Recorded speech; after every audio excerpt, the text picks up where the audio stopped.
Some of what happens is our old behaviour starts to pop up.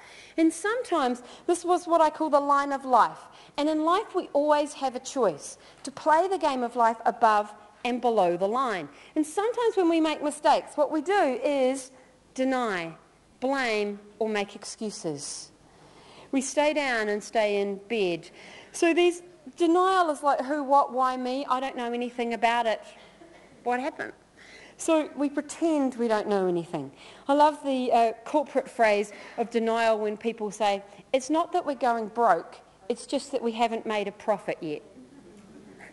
You see, there's a bit of denial happening in that field. Sometimes people make excuses when things go wrong. The biggest excuse I hear in the adult world is this one: I haven't got time. It's the biggest excuse I hear internationally. And the fascinating thing about time is that every single one of us has 24 hours a day.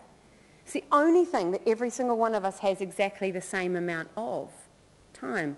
So it's not that we haven't got the time, it's what we do with that time that's important. You know, we all know we're supposed to exercise 20 minutes a day, 3 times a week, and many of us don't. And I always ask this question for someone who doesn't. If you were told that someone who's dear to you would die if you didn't exercise 3 days a week, would you? It's like, most people would say, yeah. I'd find the time, wouldn't you? When somebody's sick, a relative, you will find the time to go and spend that time with them. And it becomes about our priorities. It's not that we haven't got time, it's about what our priorities are. Sometimes we blame. I hear kids say it's the teacher's fault. It's my parents' fault that I'm not smart, attractive, bright, beautiful and wealthy. Or you know the parents who come in and say, of course my child's not good at maths, I'm not. It's like, oh, it's not in your DNA. You don't come out like bad at maths with a stamp on you. But we start blaming. Or the best one is this: blame the government. It's the government's fault that my life is the way it is. The challenge is this: if we're blaming, making excuses or denying, can we be learning from our mistakes? So we're not in a position for learning at that point. So to open ourselves up for learning, there's 3 things we need to do. Number 1 is to take ownership and say, hey, I screwed up. I messed up. Whoops, and just admit it. Second one is to become accountable, which means you're able to account for what happened and able to tell somebody why without blaming somebody else. And the third one, which is a word that we use more and more as our students get older, is that word responsibility. But what we don't do often is label it for our students. We want our students to be responsible, but if you don't label it, how do they know what responsibility is? And Adrian's doing a workshop this afternoon on the language of teaching. Very, very... You are, aren't you? This morning. Oh, this morning, sorry. He's looking at me. The power of the language, when we use the language with our students, how important that is. Because what happens is if we say that's a responsible thing to do, then they know, hey, I was responsible. But if we just say good girl, good boy for picking up the rubbish and putting it in the bin, they don't get the message of being responsible.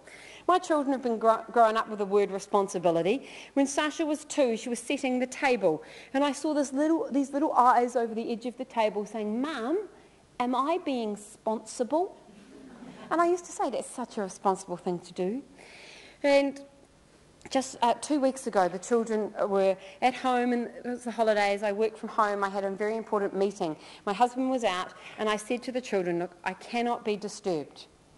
And they wanted to go, my husband wanted to take them with him, and they said, no, but can we stay at home? I said, look, I've got this very important meeting. I cannot be disturbed. And they said, Mum, could we stay and do some baking?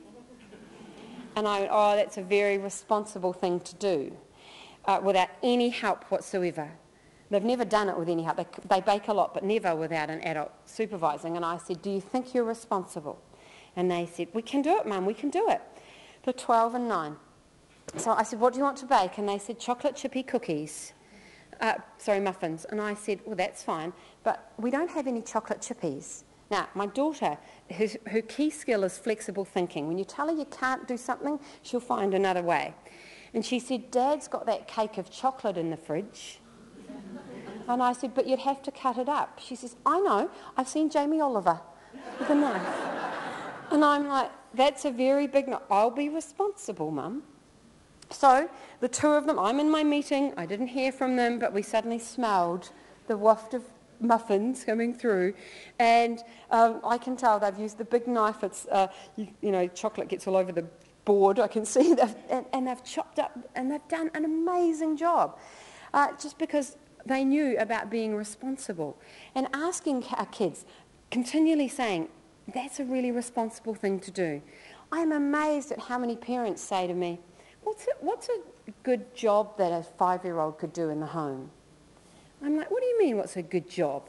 They can pack the dishwasher, empty the dishwasher, they can make their bed, they can dress themselves, they can set the table, they can open their curtains, they can... And they go, really? I'm like, I said, I didn't have children to be their slave. It's like, no, we teach them to be responsible. I haven't got time to do it for them, they have to do it for themselves.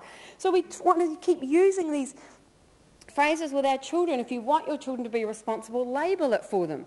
Now, people who live life below the line end up becoming, playing the game of life in what I call the victim team.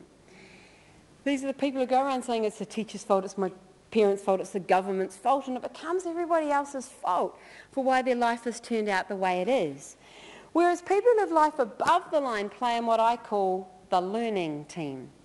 Now, I know that you know learning doesn't stop at 3 o'clock, and I know that you know learning doesn't stop when you leave school. Learning is a lifelong process. What you may not be aware of is that the current statistics show, and by the way, this current statistic is very old, it's 15 years old, but this current statistic shows that our children are going to have between 10 to 14 careers before they are 35 years old. The children who are starting your school this year will be retiring in 2073. If the retiring age is still 65. Won't be. But can you even conceive of 2020?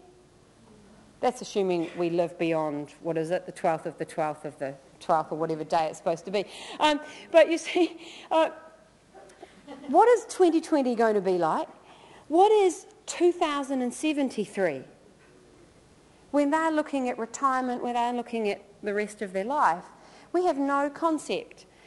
And those learning to learn strategies are going to be so important. I love what Dr. Art Costa says.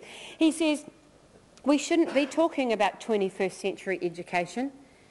He suggests we should be starting to talk right now about 22nd century education, because the children in your classrooms are going to live to be 120 to 140 years old. How many of you remember when 60 was old? It's not old, is it? Absolutely not. 80 is the new 60, all right? 80 is the new 60, and I met a teacher in Auckland last week at a conference who was turning 80 this year. Stunning teacher. Stunning in the classroom. Still there. Some of you going, good God, I hope I'm not there at 80. But the passion was still there, the excitement was still there at 80. I'm like, this is fantastic. So there's learning to learn strategies. We have to be able to make sure our kids are learning in that learning team, that they know that it's all about the learning experience. Life gives you experiences, and have you noticed that when life gives you an experience and you learn from it, life then gives you a bigger experience? Have you noticed that? Buckminster Fuller, one of the wonderful thinkers of the 20th century, says the reward for doing a great job is a bigger job. Think about your life, it's true, isn't it? You get through that challenge and you're a little bit stronger now because you've got through it, and then the universe gives you another big challenge. And it's just the way it works, and we need to prepare our kids for that. They're going to keep getting bigger and bigger and bigger challenges as they go through. So helping them be these true learners. Please turn to the people at your table and just discuss this, because this can be very powerful. What does it mean to you, above and below the line? Go.